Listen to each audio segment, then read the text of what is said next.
సభ ద్వారా ఖచ్చితంగా ఈ రాష్ట్ర రాజకీయాలకు సంబంధించినటువంటి ఒక కీలకమైనటువంటి ఒకటి రెండు అంశాలైనా ప్రస్తావించకపోతే మళ్ళీ మొదటికి వచ్చినట్టే అవుతుంది తెలుగుదేశం పార్టీ పరిస్థితి. కాబట్టి ఖచ్చితంగా అవన్నీ కూడా వాళ్ళు అడ్రస్ చేయాల్సినటువంటి అవసరమైతే వాళ్ళకు ఉంది.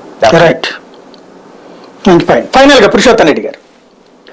సాయి గారు, ప్రధానంగా పాదయాత్ర ముగింపు సభ తెలుగుదేశం పార్టీకి ఉన్న బలాన్ని ఖచ్చితంగా చేస్తుంది. దట్టు ఉత్తరాంధ్ర ప్రాంతంలో కాబట్టి ఆ పార్టీ 2019లో రాష్ట్ర వ్యాప్తంగా వచ్చిందని ఓట్లతో పోల్చుకుంటే ఉత్తరాంధ్ర కొంచెం బెటర్ పొజిషన్ లో ఉంది.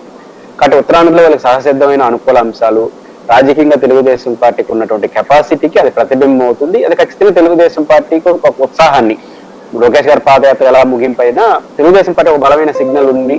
ఉత్తరాంధ్ర రాజధాని చేస్తారని జగన్మోహన్ రెడ్డి గారు అంటున్నారు.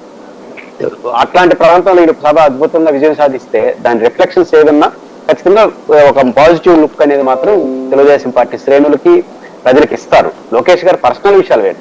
అయితే లోకేష్ గారి పాదయాత్ర గమ్యం, వాళ్ళు ఎంచుకున్న పద్ధతి, నడక అనేది బాగలేదు. ప్రారంభంలో వారు ఏ పరిస్థితిలో వచ్చారు? చంద్రబాబు నాయుడు గారు తెలుగుదేశానికి ఐకానిక్ పర్సనాలిటీ, పవన్ కళ్యాణ్ గారు జనసేనకి, జగన్ గారు వైసీపీకి. చంద్రబాబు గారు ఐకానిక్ పర్సనాలిటీ లైవ్ లో బలంగా ఉన్నప్పుడు ఇంకో పర్సనాలిటీ ఎదగడం అంత సులభం కాదు. అట్లాంటి ఒక సంక్లిష్ట పరిస్థితిలో తాను రాజకీయంగా ముందుకు వచ్చి విపరీత పోకళ్ళకి వెళ్ళిపోయినాడు. చంద్రబాబు జగన్మోహన్ గారిని తిట్టడం మంచి గురించి నేను మాట్లాడలేదు, ఎందుకంటే వాళ్ళు వీళ్ళు తిట్టున్నారు, వాళ్ళని వాళ్ళు తిట్టున్నారు, దాని జోలికి వెళ్తాను. కానీ ఒక సబ్జెక్టివ్ గానే వెళ్ళలేదు. ఎంతగా ఫెయిల్ అయ్యారంటే లోకేష్ గారు రాయలసీమ ముగింపు సందర్భంగా రాయలసీమ మిషన్ రాయలసీమ అని ఒకటి కడపలో ఏర్పాటు చేశారు. సరే, ఒక మంచి ప్రయత్నం చేశారు. మిషన్ రాయలసీమ అని చెప్పిన వారం 10 రోజులకు, ఒక నెలకే చంద్రబాబు నాయుడు గారు బస్ యాత్ర ప్రారంభించాడు, ఏది నీటి ప్రాజెక్టు పైన.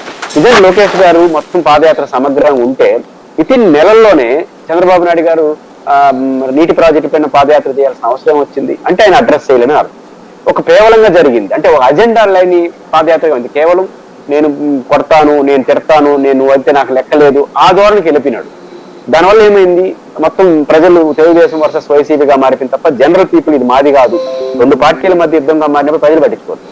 కాబట్టి అది నష్టం ఏ పార్టీకైనా. ఆ విషయంలో లోకేష్ గారు పాదయాత్ర చేసుకున్న అజెండానే లోపభూయిష్టంగా ఉంది.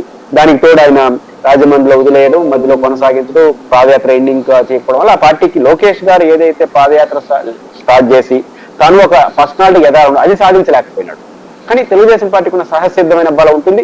ఆ మాటకు వస్తే ఈ పాదయాత్ర ఫెయిల్ అయినా సక్సెస్ అయినా జగన్మోహన్ రెడ్డి గారి ప్రభుత్వం మీద వ్యతిరేకత వస్తే ఓట్లని ఎవరు పడతాయి? ఖచ్చితంగా తెలుగుదేశానికి పడతాయి. మన రాయలసీమలో